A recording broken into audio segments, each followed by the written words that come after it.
Hi guys, welcome to the commerce section. और इस video में हम लोग चैप्टर 1 का होमवर्क डिस्कस करने जा रहे हैं और इसी के साथ हमारा चैप्टर 1 कंप्लीट हो जाएगा। ठीक है, आ जाओ क्वेश्चन नंबर 1 के साथ। All illegal agreements are void but all void agreements are not illegal. ये स्टेटमेंट ट्रू है। उसका रीज़न ये है कि both illegal and void agreement जो होते हैं उनका कोई लीगल इफेक्ट नहीं होता। ठीक है, इलीगल एग्रीमेंट्स जो होते हैं वो तो फॉरबिडन बाय लॉ होते हैं, मैंने आपको बता ही दिया था। और जो वॉइड एग्रीमेंट्स होते हैं वो मे और मे नॉट भी फॉरबिडन बाय लॉ हो सकते हैं। फॉर एग्जाम्पल हम लोग देख लेते हैं।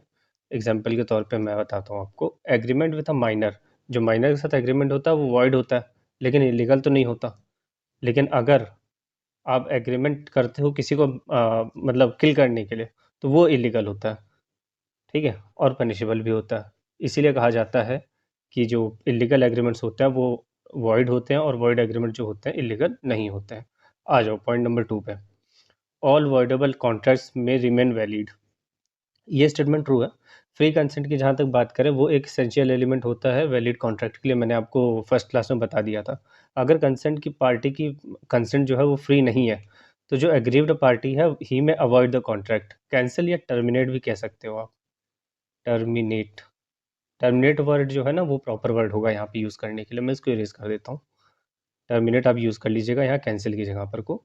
द टर्मिनेट कर सकते हैं कॉन्ट्रैक्ट को। And such a contract is voidable at the option of the party whose consent is not free. मतलब एग्रीव्ड पार्टी जो है ना, उसकी उसके ऊपर इस चीज़ की चॉइस रहती है कि वो इस कॉन्ट्रैक्ट को वॉइडेबल अवॉइड करना चाहते हैं या एक्सेप्ट करना चाहते हैं, मतलब कि एनफोर्सेबल करना चाहते हैं।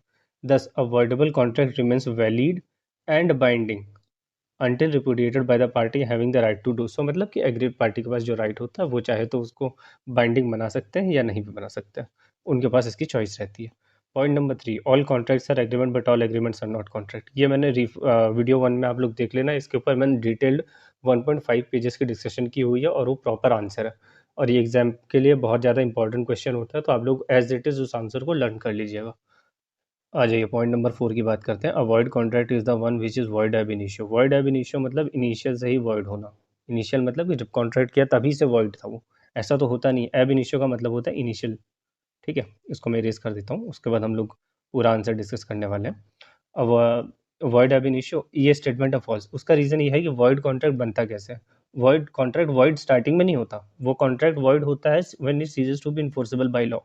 अ contract when entered into may be valid, may be binding. ठीक है, जैसे कि एग्जांपल ले लेते हैं, मान लेते हैं, मैं इसको इरेज कर देता हूँ पूरा का पूरा। अब ले लेते हैं एक नई पेन ग्रीन कलर की। मान लेते हैं यह पर्सन ए, यह है पर्सन बी। बी जो है ना वो है सप्लायर। ए ने बी के साथ कॉन्ट्रैक्ट कर लिया। किस किस चीज़ के लिए कॉन्ट्रैक्ट किया, इन्होंने बोला हमें 10 टन शुगर चाहिए। ठीक है, बी ने कहा ठीक है कोई बात नहीं, हम प्रोवाइड कर देंगे आपको, कोई दिक्कत नहीं है हमें। इतने में अब गवर्नमेंट बीच में आती है। गवर्नमेंट ने रूल निकाल दिया कि एक पर्सन दूसरे पर्सन को चीनी नहीं बेच सकता, शुगर नहीं बेच सकता। अब ये गवर्नमेंट का रूल है, ये तो बाइंडिंग हो जाएगा, सभी को फॉलो करना पड़ेगा। तो इन दोनों ने तो जो एग्रीमेंट किया था वो तो वैलिड भी था और वो बाइंडिंग भी था। लेकिन अब रूल आ गया है तो ये अब सप्लाई तो शुगर कर नहीं सकते, तो ये कॉन्ट्रैक्ट हो जाता है वॉइड कॉन्ट्रैक्ट। इनिशियल में नहीं था लेकिन बाद में हो गया। क्यों? क्योंकि ये अनइन्फोर्सेबल हो गया है। क्यों अनइन्फोर्सेबल हो गया? इस चीज़ टू बी अनइन्फोर्सेबल बाय लॉ, क्योंकि गवर्नमेंट ने रेगुलेशन ला दिया है। आ जाओ इसको एक और बार रीड कर लेते हैं, उसके बाद एक और एग्जांपल नीचे है, उसको मैं रीड नहीं करूंगा, वो आप अच्छे से समझ जाओगे। A void contract becomes, a contract becomes void, contract यहाँ से काट देना। A contract becomes void when it ceases to be enforceable by law. A contract when entered into may be valid और बाइंडिंग टू द पार्टीज। बाकी ये example आप read कर लीजिएगा।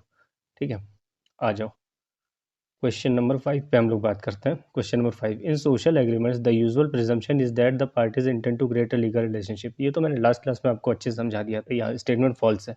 उसका रीज़न क्या है? Social agreements, in social agreement usual presumption is that parties do not intend to create legal relationship, hence such agreements are not contracts. In commercial and business agreement, जो commercial होते हैं ना, ये बिजनेस एग्रीमेंट्स होते हैं, law उनमें मानता है कि अगर पार्टीज में एग्रीमेंट हो रहा है तो वो लीगल रिलेशनशिप क्रिएट करने के लिए हो रहा है। लीगल रिलेशनशिप मतलब कि इनकेस कोई पर्सन जो है वो अपनी जो ऑब्लिगेशन उसको फुलफिल नहीं करता, तो वो लोग सू कर सकते हैं in the court of law. In the court of law. आ जाओ, ये क्वेश्चन भी कंप्लीट हो गया। अगले क्वेश्चन पे आते हैं हम लोग। ये लास्ट क्वेश्चन है आपका, इसी के साथ साथ हमारा चैप्टर 1 कंप्लीट हो जाएगा। क्वेश्चन नंबर 6, पी ने आर को इनवाइट किया टी पार्टी के लिए। ठीक है, आर ने एक्सेप्ट कर लिया कि हाँ भाई हम टी पार्टी में आ जाएंगे, कोई बात नहीं। पी ने सारी की सारी अरेंजमेंट कर ली, लेकिन आर आया ही नहीं उनकी टी पार्टी में। अब क्या होगा? क्या पी आर को सू कर सकता है for the loss he has suffered? उनको जो लॉस हुआ है उनके प्रिपरेशन में, जो भी अरेंजमेंट हुआ उसमें तो उनका लॉस हो गया, क्योंकि जिसको बुलाया था वो तो आया ही नहीं। तो क्या वो सू कर सकता है, उनके ऊपर केस कर सकता है? तो ये हो गया नहीं। क्यों? क्योंकि जो एग्रीमेंट है ना वो सोशल नेचर का है। मैंने आपको बताया था, एक होता है सोशल, एक होता है रिलीजियस, एक होता है डोमेस्टिक। डोमेस्टिक, ये तीन के तीन ऐसे होते हैं जिसमें ये मान लिया जाता है कि पार्टीज अगर एग्रीमेंट कर रही हैं तो वो क्या कहते हैं, जो इनका वो रहता है ना लीगल रिलेशनशिप क्रिएट करने के लिए नहीं कर रही होती है। ठीक है, जब तक लीगल रिलेशनशिप क्रिएट नहीं होगा तब तक कॉन्ट्रैक्ट बनेगा ही नहीं। तो इन तीनों को एक्सक्लूड किया गया उस चीज़ के अंदर से। तो हम लोग रीड कर लेते हैं। P can not sue R for the loss he has suffered because the agreement was of social nature and it lacked the intention to create a legal relationship, which is one of the essential elements of a valid contract, जो कि हमने lecture number 1 में complete कर लिया था। Lecture number 1 में हमने complete कर लिया था। तो ये वाला भी चैप्टर हमारा कंप्लीट हो गया। चैप्टर नंबर 1 पूरी तरह से कंप्लीट हो गया। चैप्टर 2 हम लोग इसके बाद स्टार्ट करने वाले हैं। चैप्टर 2 में आ जाएगा अपना offer and acceptance, ACCEPTANCE, acceptance. ये हमारा ऑफर एंड एक्सेप्टेंस 2 क्लासेस में कंप्लीट हो जाएगा। इसके साथ प्लस होमवर्क की 1 क्लास रहेगी। 3 क्लास मुश्किल से आपकी लगेगी 45 टू 60 मिनट्स इसको लगेंगे कंप्लीट करने में। ठीक है, आ जाओ सर, इसको हम लोग वीडियो को वाइंड अप करते हैं। मैं आपसे मिलता हूँ नेक्स्ट क्लास में ऑफर एंड एक्सेप्टेंस के चैप्टर को।